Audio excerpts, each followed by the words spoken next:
Anaphase. Anaphase जो है mitosis phase या एम फेज का तीसरा स्टेज है। पहला हम लोग पढ़े थे कौन सा था, प्रोफेज पढ़ लिए हम लोगों ने, मेटाफेज पढ़ लिए हैं। अब हम लोग एनाफेज इस वीडियो में कंप्लीट करेंगे कि एनाफेज जो है ये तीसरा स्टेज है। किस चीज़ का तीसरा स्टेज है? एम फेज का। एम फेज यानी कि माइटोसिस फेज का ये तीसरा स्टेज है। तो हम लोग शुरू करते हैं। At the onset of the anaphase, each chromosome arranged at the metaphase plate is split simultaneously, and the two daughter chromatids, now referred to as daughter chromosomes of the future daughter nuclei, begin their migrations towards the two opposite poles. ठीक है। अब हम लोग देखते हैं कि इसके पहले जो था अपना मेटाफेज, तो मेटाफेज के लास्ट स्टेज में क्या हुआ था? मेटाफेज के लास्ट स्टेज में क्या हुआ था? जो क्रोमोज़ोम था, क्रोमोज़ोम जो था वो इक्वेटर पे अरेंज हो गया था। इसको हम लोग मेटाफेज प्लेट कह रहे थे। ये अपना सेंट्रोजोम था और जिसकी कि स्पिंडल से, स्पिंडल फाइबर से कौन सा अटैच था? किनेटोकोर अटैच था। ये दो सिस्टर क्रोमेटिड्स है, ये एक था, ये दूसरा था। यहाँ पे किनेटोकोर्स था, यहाँ पे किनेटोकोर्स था और ये स्पिंडल से अटैच था। स्पिंडल से अटैच था, ये सेंट्रोमेयर था, दो सेंट्रोमेयर जो कि एस फेज में बना डुप्लीकेट हुआ था। तो ये लास्ट मेटाफेज के जो फाइनल स्टेज पे ये स्थिति बना हुआ था। मेटाफेज के लास्ट स्टेज पे यह स्थिति बना हुआ था कि क्रोमोजोम जो था वो इक्वेटर पे अटैच था, जिसको कि मेटाफेज प्लेट कह रहे थे। जो स्पिंडल फाइबर है वो क्रोमेटिड के किनेटोकोर से अटैच था, ये इसके किनेटोकोर से अटैच था और ये वाला स्पिंडल फाइबर दूसरे वाले सिस्टर क्रोमेटिड से अटैच था। ये हमारा फाइनल स्टेज था मेटाफेज का। तो एनाफेज में क्या होता है? एक बार फिर से देख लेते हैं। हाँ, ये रहा अपना मेटाफेज पे अटैच था और ये क्या था? अपना स्पिंडल फाइबर जो था, स्पिंडल फाइबर वो किनेटोकोर के थ्रू क्रोमेटिड से अटैच था। एक क्रोमोजोम में जो दो सिस्टर क्रोमेटिड था वो अपोजिट स्पिंडल फाइबर से अटैच था with the help of the kinetochore. तो ये फाइनल स्टेज था मेटाफेज में। अब एनाफेज में क्या शुरू होता है? एनाफेज में तो वही बोल रहा है कि at the onset of the anaphase, जैसे ही एनाफेज स्टार्ट होता है, प्रत्येक क्रोमोजोम जो कि अरेंज था मेटाफेज प्लेट पे, प्रत्येक क्रोमोजोम जो कि कहाँ पे अरेंज था? मेटाफेज प्लेट पे अरेंज था। अब ये स्प्लिट होना शुरू होता है, स्प्लिट साइमल्टेनियसली। अब ये स्प्लिट होगा। स्प्लिट करने का मतलब क्या होगा? स्प्लिट होने का मतलब क्या है कि यहाँ से जो है ये इसको खींचेगा, यहाँ पे ये इसको खींचेगा, तो जो दोनों सिस्टर क्रोमेटिड्स है वो अलग हो जाएगा, स्प्लिट होगा। इसी को बोल रहे हैं क्रोमोजोम स्प्लिट होना। क्रोमोजोम स्प्लिट में क्या होगा? अब ये स्पिंडल फाइबर इसको इधर खींचेगा, स्पिंडल फाइबर ये वाला इधर खींचेगा, तो बीच से ये कट जाएगा। कट के जो एक क्रोमेटिड है, जो एक क्रोमेटिड, अब इसको क्रोमोजोम भी कह सकते हैं, ये ऊपर चला जाएगा और ये वाला चीज़ जो है ये नीचे की तरफ इस तरफ आने लगेगा। वही सेम चीज़ यहाँ पे भी होगा, वही सेम चीज़ यहाँ पे होगा। इसी को हम लोग कह रहे हैं कि क्रोमोजोम जो है वो स्प्लिट हो जाएगा।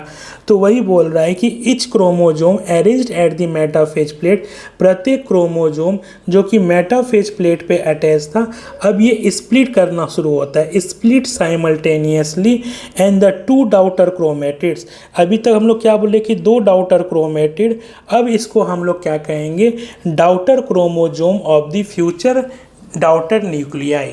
अब इसको हम लोग क्या कहेंगे? अभी तक हम लोग क्या बोल रहे थे? Sister chromatids. एक क्रोमोजोम में दो सिस्टर क्रोमेटिड्स था। अब ये स्प्लिट होना शुरू हुआ, ये ऊपर जाएगा, ये नीचे।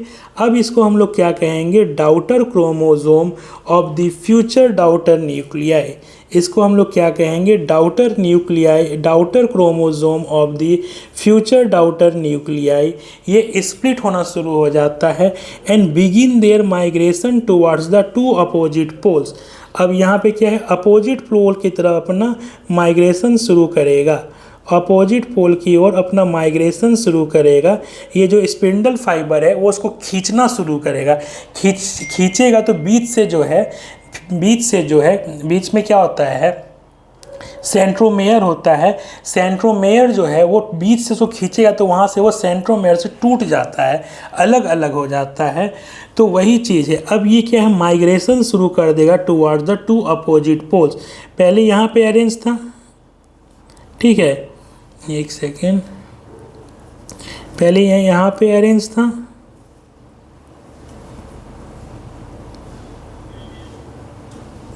ठीक है, इस टाइप से था, यहाँ पे सेंट्रोमेयर था। तो अब ये इसको इधर खींचा, इसको इधर खींचा, तो यही हो गया, ये माइग्रेशन शुरू कर देता है towards the two opposite pole, दो अपोजिट पोल की तरफ, दो अपोजिट पोल की तरफ ये माइग्रेशन होना शुरू कर देता है। As each chromosome move away from the equatorial plate, और ये जो इक्वेटोरियल प्लेट है इससे दूर जाना शुरू होता है प्रत्येक क्रोमोजोम। ईच क्रोमोजोम जो है वो किधर जाना शुरू होता है, इक्वेटोरियल प्लेट से पोल की तरफ जाना शुरू होता है। Centromere of each chromosome remains directed towards the pole. जो सेंट्रोमेयर हो गया, जो सेंट्रोमेयर, सेंट्रोमेयर किसको हम लोग बोल रहे थे, ये जो सेंट्रोमेयर है, देखो ये सेंट्रोमेयर है, ये बीच से स्प्लिट हो गया, बीच से स्प्लिट हो गया, ये पोल की तरफ, ये दूसरा अपोजिट पोल की तरफ जाने लग गया। अब ये क्या है, ये लीड करेगा, ये लीड करेगा मतलब ये सेंट्रोमेयर ऊपर आ जाएगा और जो इसका क्रोमेटिड है वो नीचे आ जाएगा, इस टाइप से स्ट्रक्चर हो जाएगा। वही चीज़ यहाँ पे बोल रहा है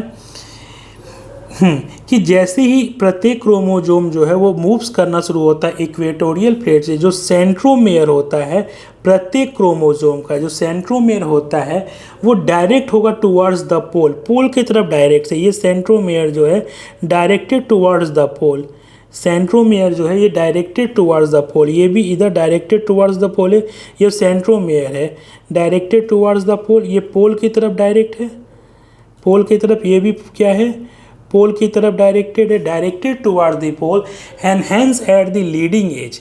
चूँकि डायरेक्टेड टुवर्ड्स द पोल है तो ये क्या होगा, ये लीडिंग एज हो जाएगा, ये जो है लीडिंग एज हो जाएगा, ये लीड करेगा। और ये वाला कौन सा हो जाएगा, ट्रेलिंग एंड हो जाएगा, ट्रेलिंग एज हो जाएगा, ये लीडिंग एज है चूँकि लीड करेगा ये।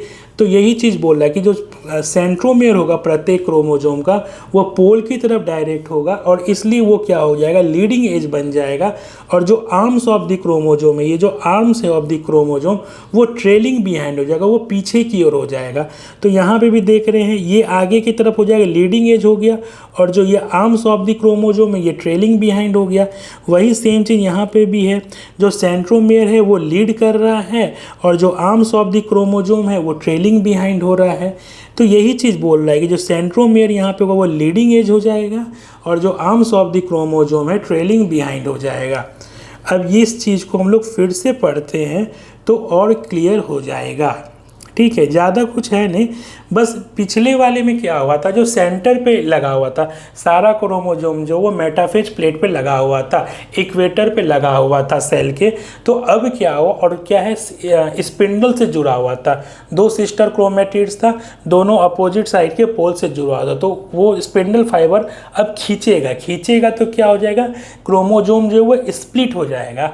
तो अभी हम लोग क्या बोल रहे थे, टू सिस्टर क्रोमेटिड्स, अब वो क्या हो गया, टू डाउटर क्रोमोजोम हो गया, दो क्रोमोजोम हो गया, या एक क्रोमोजोम। पहले ये सिंगल क्रोमोजोम था जिसमें दो क्रोमेटिड था। अब यहाँ पे क्या हुआ, क्रोमोजोम अलग अलग हो गया और ये स्पिंडल फाइबर इसको अपनी ओर खींचेगा। तो ये स्पिंडल फाइबर की तरफ, जो पोल की तरफ है, खींचा हुआ चला जाएगा। तो वही बोल रहा है कि at the onset of the anaphase, जैसे ही एनाफेज शुरू होता है, प्रत्येक chromosome arranged at the metaphase, जो प्रत्येक क्रोमोजोम जो कि मेटाफेज प्लेट पे अरेंज था वो स्प्लिट होना शुरू कर देता है साइमल्टेनियसली। और जो दो डाउटर क्रोमेटिड्स था, अब उसको हम लोग क्या कहेंगे, डाउटर क्रोमोजोम कहेंगे। और डाउटर क्रोमोजोम किसका है, फ्यूचर डाउटर न्यूक्लियाई का। वो बिगिन देयर माइग्रेशन, अपना माइग्रेशन शुरू करता है टू अपोजिट पोल, दोनों अपोजिट पोल की तरफ माइग्रेशन शुरू करता है। As each chromosome moves away from the equatorial plate, जैसे ही इक्वेटोरियल प्लेट से प्रत्येक माइक्रोजोम जो है वो पोल की तरफ जाना शुरू होता है। तो जो सेंट्रोमेयर होता है, ये वाला जो एरिया होता है सेंट्रोमेयर, ये जो सेंट्रोमेयर है, ये जो सेंट्रोमेयर है, ये जो सेंट्रोमेयर है, ये क्या होता है, सेंट्रोमेयर प्रत्येक क्रोमोजोम डायरेक्टेड टुवर्ड्स द पोल, पोल की तरफ ये डायरेक्ट होता है। ये जो सेंट्रोमेयर है ये पोल की तरफ डायरेक्ट होता है, सेंट्रोमेयर जो है ये पोल की तरफ डायरेक्ट होता है। And hence the leading as, इसलिए ये क्या है, लीडिंग एज बन जाता है। ये क्या बनाता है, ये लीडिंग एज बनाता है। और जो आर्म्स ऑफ द क्रोमोजोम है, ये जो आर्म्स है, ये जो आर्म्स ऑफ द क्रोमोजोम वो ट्रेलिंग बिहाइंड है, ये लीड कर रहा है और ये ट्रेलिंग बिहाइंड हो जाता है। तो यही चीज़ यहाँ पे कहना चाह रहा है। यहाँ पे भी देखते हैं क्रोमोजोम जो वो breaks at the centromere, centromere जो था, सेंट्रोमेयर हम लोग देखे हैं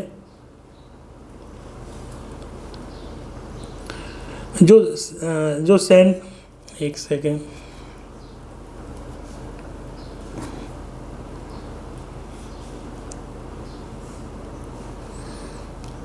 जो सेंट्रोमेयर है, ये जो सेंट्रोमेयर है क्या है, chromosome breaks at the centromere, यहाँ से अलग हो जाता है, अलग हो जाता है, सेंट्रोमेयर से अलग हो जाता है।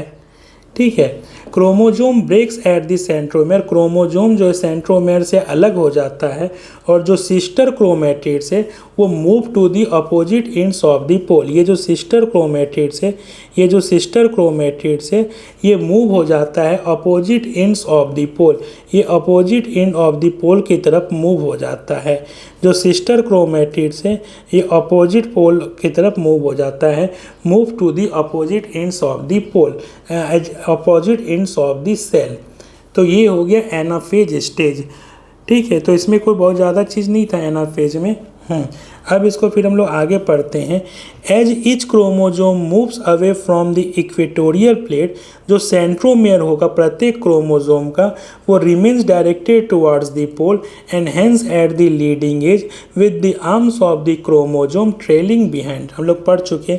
दस anaphase stage is characterised by following की इवेंट्स, इसलिए एनाफेज में केवल दो ही इवेंट होता है, centromere split and chromatid separates, centromere जो है वो टूट जाता है, स्प्लिट हो जाता है और क्रोमेटिड्स अलग हो जाता है, सेंट्रोमेयर टूट जाता है, क्रोमेटिड्स अलग हो जाता है। जैसे ये पहले साथ में था, ये अलग हो गया, ये दोनों साथ में था, अलग हो गया। And chromatids move to the opposite pole, और क्रोमेटिड जो है वो कहाँ पे चल जाता है, अपोजिट पोल की तरफ चला जाता है। क्रोमेटिड्स किधर है, अपोजिट पोल की तरफ जाता है। ये दोनों जो है क्रोमेटिड, जो सिस्टर क्रोमेटिड्स है वो अपोजिट पोल की तरफ मूव कर जाता है। तो यही दो चीज़ जो है हमारा इसमें होता है एनाफेज स्टेज में। अब अपना लास्ट स्टेज होता है कैरियोकिनेसिस का, वो कैरियोकिनेसिस मतलब न्यूक्लियर डिवीजन का टेलोफेज, टेलोफेज जिसको कि हम लोग अपने नेक्स्ट वीडियो में कवर करेंगे। Okay, thank you.